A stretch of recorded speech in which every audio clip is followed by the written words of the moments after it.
মৰমৰ ছাত্ৰ ছাত্ৰীসকল, যোৱা ক্লাছত আমি তৃতীয় শ্ৰেণীৰ পাঠ নম্বৰ 4 সংখ্যাৰ ধাৰণা আমি সংখ্যা কেনেকৈ হেৰি কৰিব লাগে,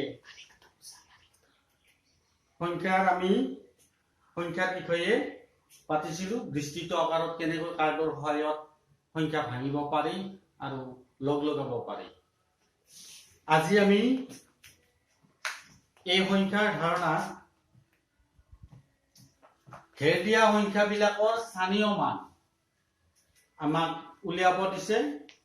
যে ঘেৰ দিয়া সংখ্যা 524, ইয়াত 2 ঘেৰ দিয়াই আছে। 2ৰ স্থানীয় মান কি হ'ব? এতিয়া 2ৰ স্থানীয় মান হিচাপে 4ৰ স্থানীয় মান 1, 2ৰ স্থানীয় মান 10, 3ৰ স্থানীয় মান 7।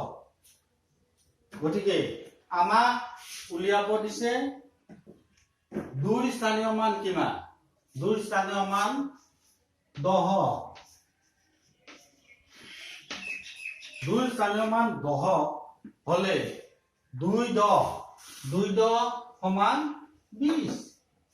2ৰ স্থানীয় মানটো 10, 2 কি হয় 20। আৰু 2ৰ স্থানীয় মান 20 হল, কিন্তু 2ৰ নিজা মান কিমান? 2ৰ নিজা মান 2। সংখ্যাটোৰ মানটো হল 4।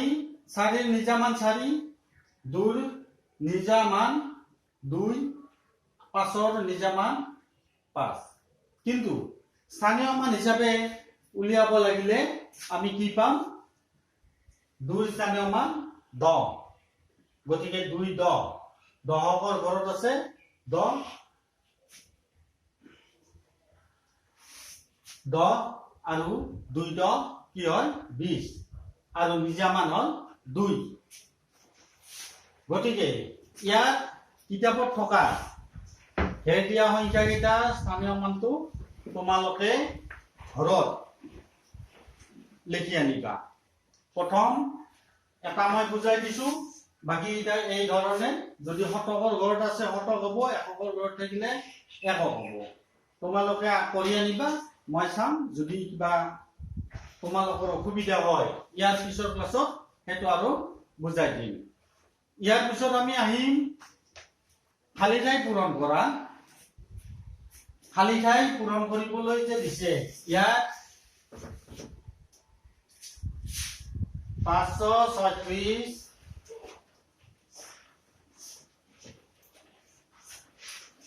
তাৰপিছত আছে 537, ইয়াৰ পিছত খালী ঘৰ আছে 3টা, তাৰপিছত আছে এটা ঘৰত 541।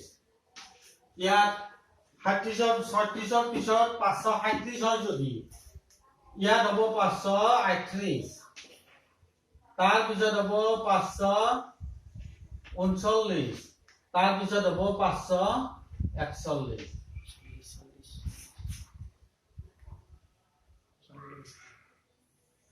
36, 37, 38, 39, এটা 40 হব। ইয়াত 41টো আমাক দিয়াই আছে।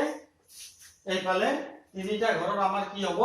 তালৈ 40 হব, আৰু আমাৰ ইয়াত 41টো আছে।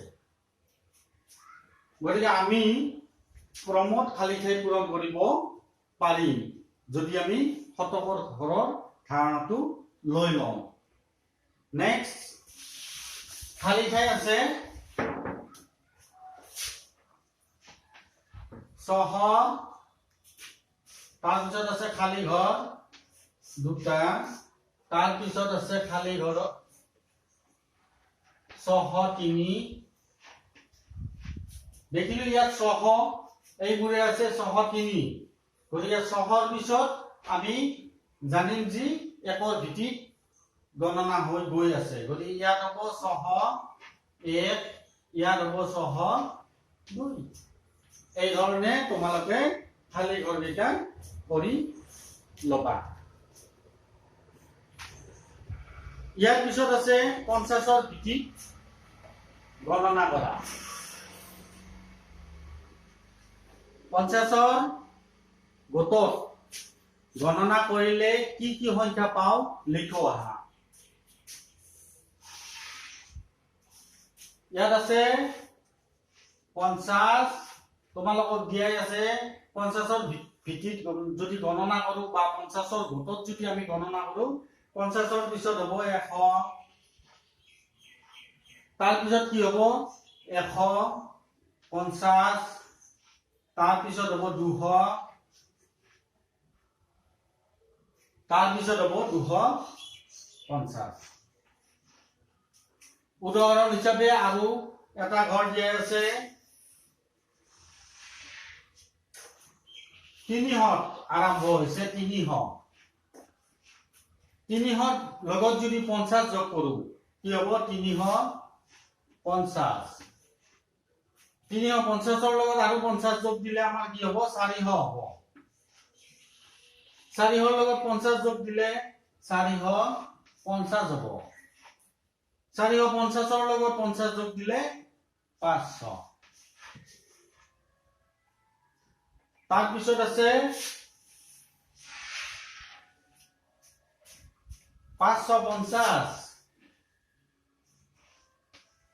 550ৰ লগত আৰু 50 যোগ দিলে কি পাম আমি 600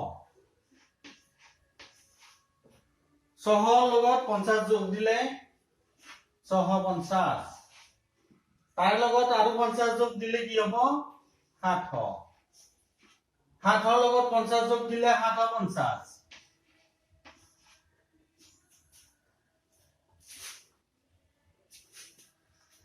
এই 50ৰ ভিত্তিত গণনা যে কৰিলো তোমালোকে নিশ্চয় গম পাইছা যে 50 কৈ বাঢ়ি আহি আছে 100 250 লগ লাগিলে 100 হয় 100 কৈ কি হৈ আছে বাঢ়ি গৈ আছে গতিকে এই চাৰখন কৰি দিলো তোমালোকক বুজি পালা গতিকে তোমালোকে ঘৰত আৰু চেষ্টা কৰি চাবা কিবা অসুবিধা থাকিলে সুধি ল'বা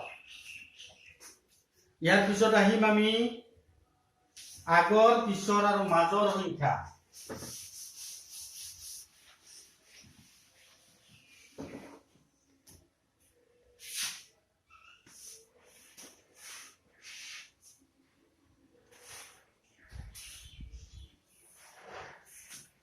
ইয়াত কি আছে আগৰ মাজৰ আৰু পিছৰ এটো আগ আগৰ মাজৰ পিছৰ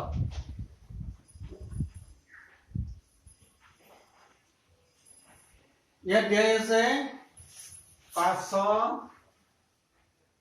542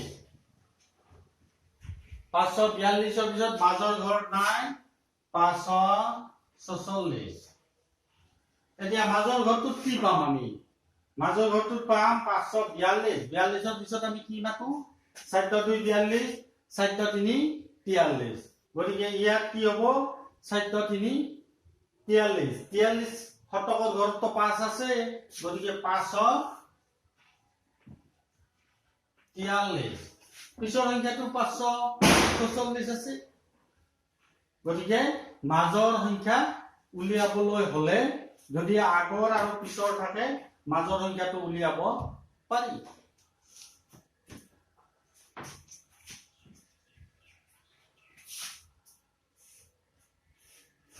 ইয়াৰ পিছত আছে আগৰ আৰু পিছৰ উলিয়াব লগা যদি পিছৰ সংখ্যাটো 502 থাকে এটো পিছৰ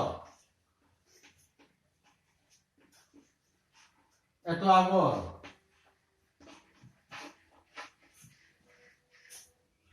পিছৰ সংখ্যাটো দিয়া আছে 502 আগৰটো কি হ'ব 2 ৰ আগৰ সংখ্যা আমি কি পাওঁ 1 পাওঁ গতিকে 501 আগৰ হলে আমি আগপিনে আগুৱাই যাম আৰু পিছৰ হলে পিছৰ পিনে আগুৱাই যাম এককৰ ঘৰৰ সংখ্যাটো চাই ললে আমি কথাখিনি গম পাওঁ গতিকে আগৰ পিছৰ মাজৰ উলিয়াবলৈ এই প্ৰক্ৰিয়াৰ দ্বাৰা আমি উলিয়াব পাৰো গতিকে ইয়াত কিতাপত দুটা মই কৰি দিলো তোমালোকে ঘৰত উদাহৰণ হিচাপে ইয়াত দিয়াই আছে এইকেইটা গৃহকাৰ্য হিচাপে ঘৰত কৰি আনিবা ইয়াৰ পিছত তোমালোকক দিম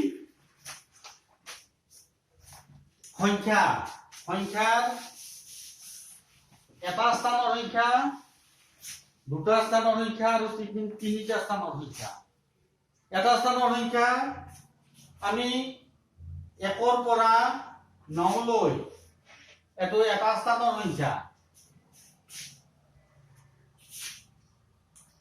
দুটা অংকেৰে গঠিত সংখ্যা কি এটো এটা স্থান কি আছে মানে এটা অংকেৰে গঠিত সংখ্যা 1 পৰা 9 লৈ এইটা ইয়াৰ আগত কিন্তু শূন্যটো ধৰা হয় শূন্যটো অকলে থাকিলে শূন্যটো এটা পূৰ্ণ সংখ্যা গতিকে শূন্যটো সংখ্যা নহয় বুলি তোমালোকে নাভাবিবা শূন্যক ধৰি আমি সংখ্যা গণনা কৰো গতিকে আমি এনে পূৰ্ণ সংখ্যাৰ ভিতৰত 1 পৰা ধৰি 9 লৈ আমি 9টা সংখ্যা থকা বুলি কম শূন্যটো কাবাৰ লগত লগ লাগিলে সংখ্যাটোৰ মানটো ওলায় গতিকে আমি দুটা স্থানত যদি শূন্যটো ব্যৱহাৰ কৰো তেতিয়া ইয়াৰ মানটো থাকে গতিকে মান নোহোৱালৈকে আমি এটা স্থানত শূন্যটো অকলে নধৰো তাৰ মান নাই বুলি ভাবি লওঁ এতিয়া 10 পৰা 99 লৈকে দুটা অংকেৰে গঠিত সংখ্যা 10 পৰা 99 লৈ 10 পৰা 11 12 13 এনে ক্ৰমত মাতি গৈ আমি কিমানলৈ পাম 99 লৈকে সংখ্যা কেইটা কি দুটা স্থানৰ সংখ্যা বা দুটা অংকেৰে গঠিত সংখ্যা ইয়াৰ পিছত আছে 100 পৰা 999 লৈ কি সংখ্যা আছে এইকেইটা তিনিটা স্থানৰ সংখ্যা এটা দুটা স্থানৰ দুটা স্থান বা অংকেৰে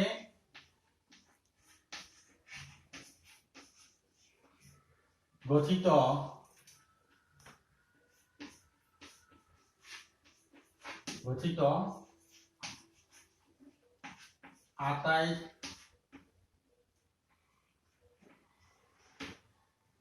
আটাইতকৈ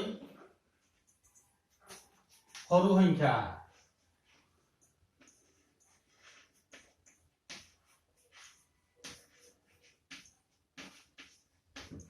কি দুটা স্থানত বা দুটা অংকেৰে গঠিত আটাইতকৈ সৰু সংখ্যাটো হ'ল 10 তিনিটা স্থানত বা তিনিটা অংকেৰে গঠিত সংখ্যা হ'ল কি সৰু আটাইতকৈ সৰু সংখ্যাটো হ'ল কি 100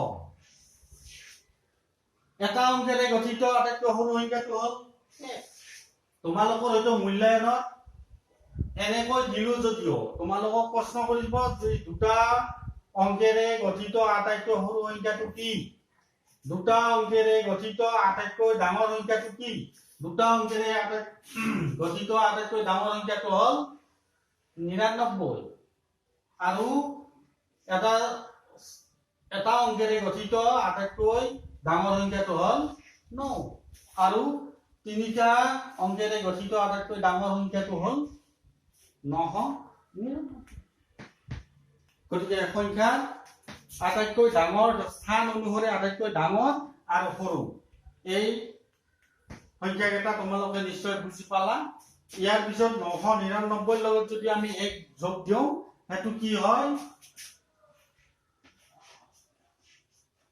1000 হয় গতিকে 1000 টো চাৰিটা অংকেৰে গঠিত আটাইতকৈ সৰু সংখ্যাটো হ'ব কি 1000 আৰু ইয়াৰ চাৰিটা অংকেৰে গঠিত আটাইতকৈ ডাঙৰ সংখ্যাটো হ'ব 9999